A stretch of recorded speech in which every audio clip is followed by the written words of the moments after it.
retour dans le carrefour de l'information. C'est le dossier du jour. Et oui, donc le site d'emploi belge Stepstone a partagé ses recherches sur l'impact du Covid sur les relations au travail. Quel a été l'impact de la pandémie sur les employés? C'est notre dossier du jour. Et justement, pour en parler, nous avons le plaisir d'accueillir à notre micro Virginie Nazon. Bonjour. Bonjour. On le précise, vous êtes Head of Marketing au sein de Stepstone. Merci d'avoir accepté notre invitation. Merci à vous. Le plaisir est pour nous. Je vous propose d'ouvrir notre dossier du jour avec cette récente étude Stepstone. Vous avez interrogé 250 managers et des professionnels des ressources humaines dans le but de voir comment la crise du Covid a impacté justement les relations professionnelles. Pour commencer, quelles sont les leçons que vous tirez de cette enquête? Alors, je dirais qu'il y a deux types de leçons à distinguer. Les premières, elles concernent l'ensemble des employés. Et c'est sur le fait que cette baisse des relations interpersonnelles entre collègues a atténué, a fait baisser le bien-être au travail. Il est moins agréable, il y a moins de temps informel, de temps agréable et léger au travail. Donc ça, c'est pour tout le monde.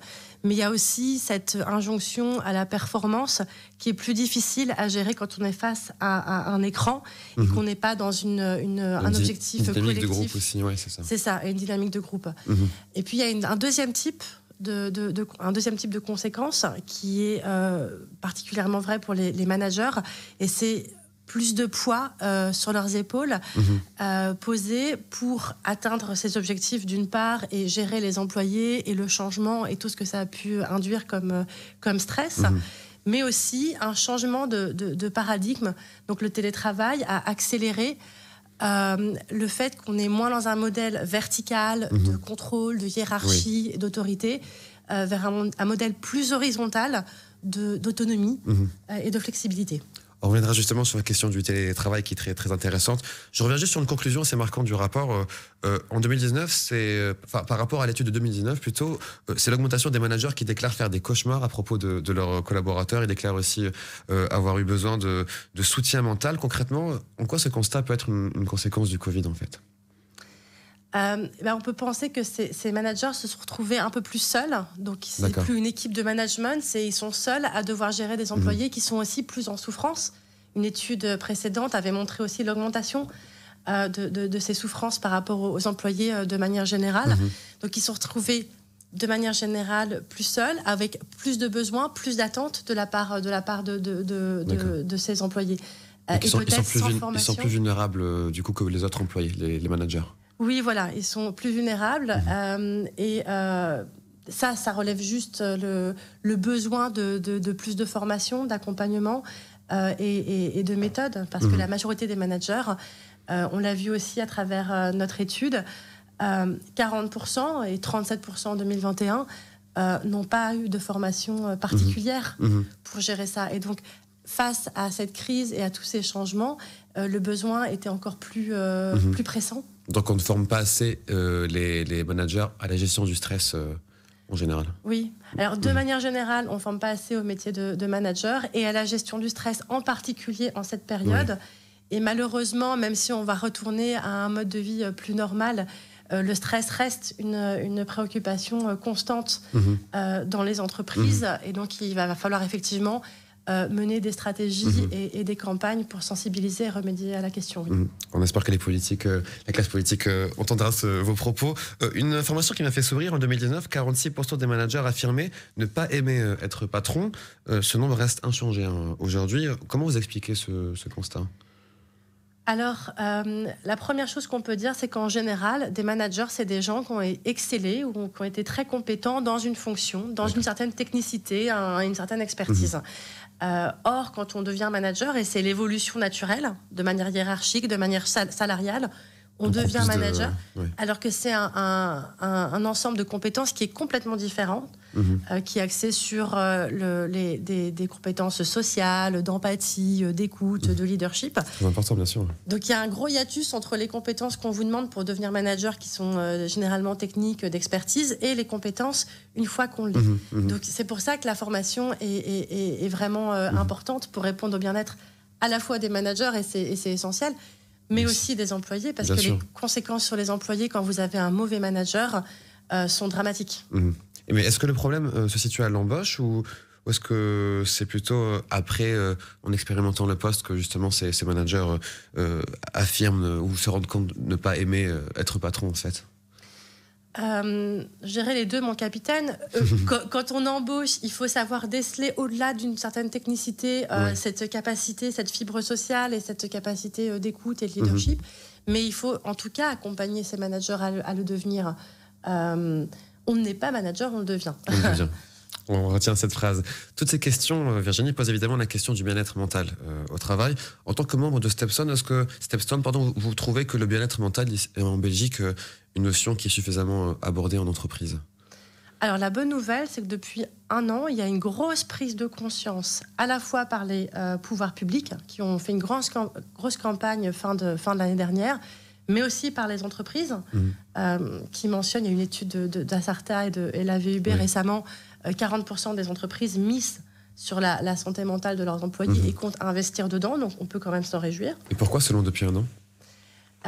Parce que les conséquences du Covid ont accéléré le stress et les problèmes de santé mentale et la solitude et l'isolement. Il y a une prise de conscience aussi à travers ça, on imagine. Voilà, exactement. Et donc le temps de la mise en place et de la réaction, on arrive au balbutiement seulement en termes de stratégie, mais en tout cas la prise de conscience est là et donc on peut s'en réjouir. Est-ce que vous avez des exemples concrets de prise de conscience de la part des employeurs de ce bien-être mental? Est-ce qu'il y a eu des choses qui ont été faites dans les entreprises? Alors, il y a des choses qui sont faites. Il y a beaucoup d'initiatives qui ont été prises par pas mal d'entreprises à différentes échelles. Donc, pour les startups, c'est d'embaucher un Chief Happiness Officer et travailler un petit peu sur des petites initiatives et à l'intuition. Ça marche, ça? Alors, ça marche. Il y a, évidemment, de toute manière, s'il y a prise de conscience, il y a efficacité. D'accord. La question maintenant, c'est d'ancrer un petit peu ces initiatives dans le long terme, dans des stratégies de long terme. Et donc, par exemple, de commencer par mesurer le bien-être des employés et leur engagement. C'est intéressant, ça. Voilà. Comment on pourrait le mesurer, ce bien-être? Alors, il y a des outils qui existent, des outils d'engagement de l'employé. Par exemple, chez Stepstone, tous les trimestres, on mesure l'engagement, la satisfaction et le bien-être des employés. Et quand vous commencez par mesurer, il y a un changement de culture qui s'opère déjà, à la fois parce qu'à tous les niveaux, on peut regarder ce qui se passe. Et par exemple, une mesure qui est très forte dans une entreprise, c'est de commencer à donner des objectifs aux managers par rapport au bien-être de leurs employés. Et là, ça change complètement la donne et l'employeur ou l'employé n'est plus seul face parfois à des blocages, une mauvaise entente de son employeur, etc., mais il donne un message à l'ensemble de la société. Ça, c'est intéressant aussi à prendre en compte. Alors, il y a quelque chose qu'on a pu constater avec la pandémie, on l'a évoqué rapidement, c'est l'essor du télétravail, notamment en visioconférence qu'on a pratiqué souvent pour beaucoup à temps plein. Est-ce que la visioconférence a pu être un outil efficace dans la gestion des ressources humaines ces dernières années? Alors, c'est en tout cas un outil nécessaire, puisque sans la visioconférence, on n'aurait pas eu les mêmes résultats économiques en Belgique au cours de la pandémie. Donc, c'est essentiellement c'est essentiel. En revanche, ça ne peut pas suffire, puisque rien ne remplacera des interactions physiques, des échanges, de l'écoute, le langage corporel aussi. Et quand on parle de bien-être, etc., c'est très important de pouvoir détecter tous ces signes chez les employés. Donc, je pense que l'avenir, c'est le travail hybride en mélangeant du télétravail, de la visioconférence, qui amène une certaine efficacité. Mais dans le cadre des ressources humaines, dans le cadre de la gestion de l'humain, de la créativité, de l'esprit d'équipe, rien ne remplace les interactions physiques, et heureusement. Oui, heureusement. Donc le télétravail n'est pas l'avenir du travail. On retient la conclusion. Si la pandémie a une conséquence mentale, on l'a dit, sur les managers et sur les ressources humaines, en revanche, elle n'a pas eu d'impact physique, autrement dit une augmentation des démissions ou encore des changements d'équipe, c'est ce qu'on retient de votre enquête. Comment vous expliquez le fait qu'il n'y ait pas eu justement d'augmentation de ces faits comme on pourrait éventuellement l'imaginer? Oui, c'est vrai, le taux de rotation des employés en Belgique est resté à un niveau assez bas de 8%. Ce qu'on peut invoquer en premier lieu, c'est une culture de la sécurité de l'emploi assez présente, assez présente en Belgique. Donc on reste bien au chaud tant qu'il y a de l'insécurité. Et encore plus quand il y a un conflit comme ces dernières semaines, je pense que ça incite un peu tout le monde à la prudence. Pour autant, c'est pas parce que ces signaux forts de démission ne sont pas là qu'il ne faut pas écouter les signaux sous-jacents de bien-être et d'engagement des employés. C'est pas forcément bon signe justement que la sécurité au travail soit supérieure au bien-être des salariés, on imagine. Voilà, c'est ça. Ouais. En revanche, pour rester sur une note optimiste, il y a quand même un changement qui est opéré par les générations les plus jeunes qui, elles, veulent faire bouger les lignes de ce côté-là. Et les employeurs ne peuvent pas seulement regarder à l'engagement et au taux d'émission de leurs employés, mais ils doivent aussi attirer des nouveaux talents. Donc le changement de culture, il va quand même s'opérer, puisqu'on est aujourd'hui dans une guerre des talents plus que jamais. Il y a une courbe démographique, les baby-boomers partent à la retraite, on a moins en moins de candidats disponibles sur le marché. Donc les employeurs doivent écouter les desiderata, les attentes des employés et des candidats potentiels. Donc ce changement va s'opérer.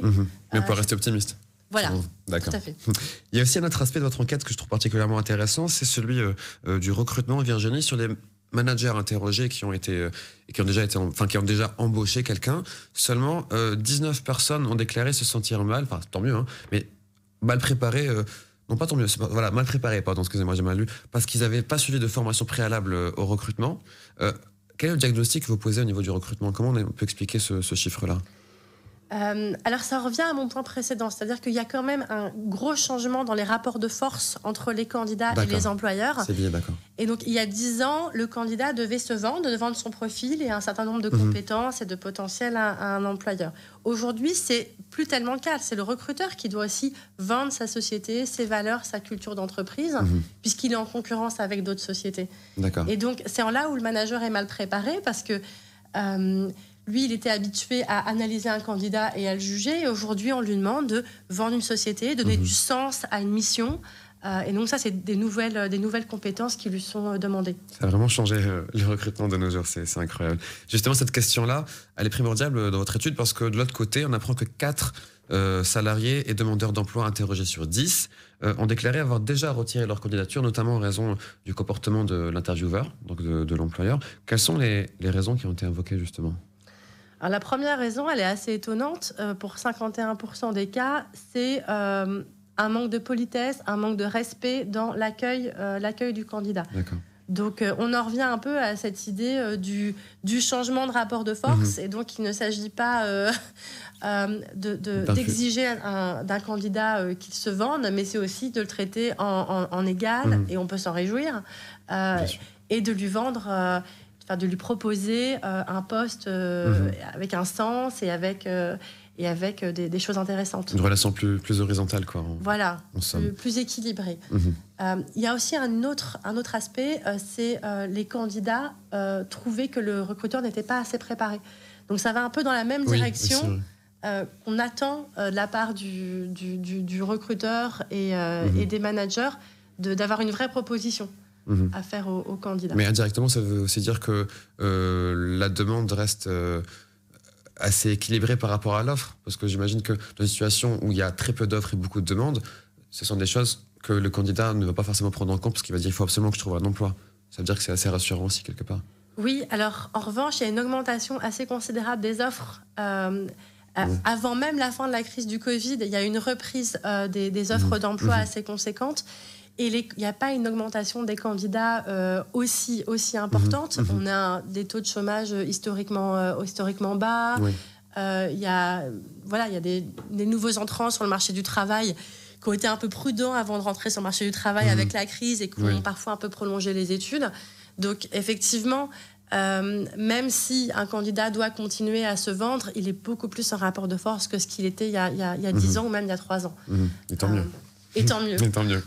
Une dernière question sur le recrutement que je trouve aussi, qui a attiré mon attention, c'est que 25% des personnes qui ont retiré leur candidature, là on en parlait, ils ont expliqué l'avoir fait parce qu'on leur a posé des questions illégales lors de l'entretien. Justement, est-ce que vous avez des exemples précis de ce qu'on a pu trouver comme questions illégales, justement ? Alors, c'est pas au cœur de l'enquête, donc je peux pas vous donner de réponse scientifique par rapport à ça. En revanche, on a des conversations régulièrement avec des candidats et des échanges.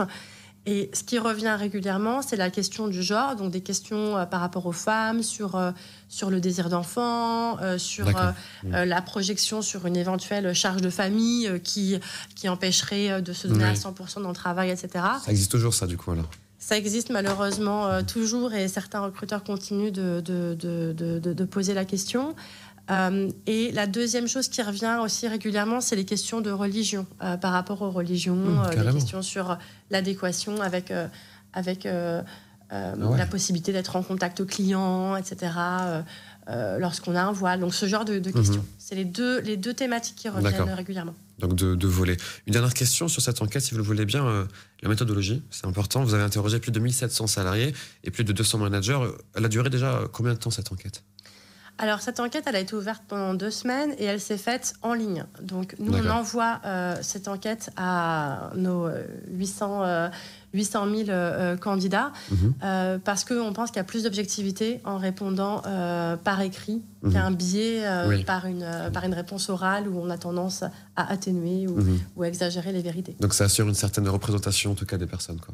Oui, alors on fait très attention à ça, représentation en termes de genre, en termes de métier, en termes d'âge, tout ça. Et on a des experts internes en études de marché pour s'assurer la relevance statistique de nos études. Que ça soit en bonne et due forme. Pour terminer, quelques mots peut-être sur Stepstone. Stepstone, voilà, tout le monde ne connaît pas cette plateforme d'emploi qui est belge, si on le rappelle. En quoi Stepstone, ça représente quoi en chiffres, en fait? Voilà, quels sont les objectifs aussi de votre site d'emploi? Oui, alors nous, on a un site d'emploi belge, présent depuis 25 ans. Et donc, nous, on met en relation des recruteurs. Donc, on a 5000 annonces d'emploi en permanence sur notre site avec des candidats. Donc, on a 800 000 candidats enregistrés et on en atteint d'autres via d'autres canaux. On les met en relation et nous, on utilise la technologie pour vraiment bien mettre en adéquation les deux. Donc, l'intelligence artificielle. Le but étant d'aller au plus près de cette adéquation. Donc, par exemple, donner des informations de salaire, donner des avis d'entreprise pour que les employés puissent faire le choix le plus éclairé possible quand ils postulent à une société. Justement, il nous reste 30 secondes. Quel est le dernier message que vous avez envie de faire passer à nos auditeurs, si on a un?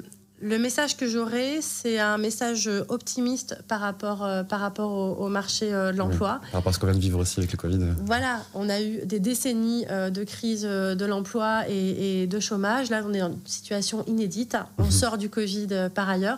Donc, j'ai envie de dire, osez postuler à des choses un peu différentes.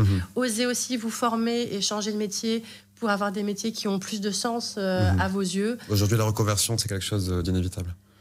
D'inévitable, de souhaitable pour tout le monde, pour trouver un boulot qui a du sens. Et même les entreprises sont prêtes à investir dans la formation pour faire évoluer leurs employés. Donc, osez aussi évoluer au sein de vos entreprises et trouver les métiers qui vous conviennent. Le message est passé. Merci beaucoup, Virginie Nazon, d'avoir répondu à nos questions. Je rappelle que vous êtes Head of Content au sein de Stepstone. Merci d'avoir répondu à nos questions. Merci. Bon après-midi. Chers auditeurs, on marque une courte page de publicité et on revient juste après pour la suite du Carrefour de l'info. À tout de suite.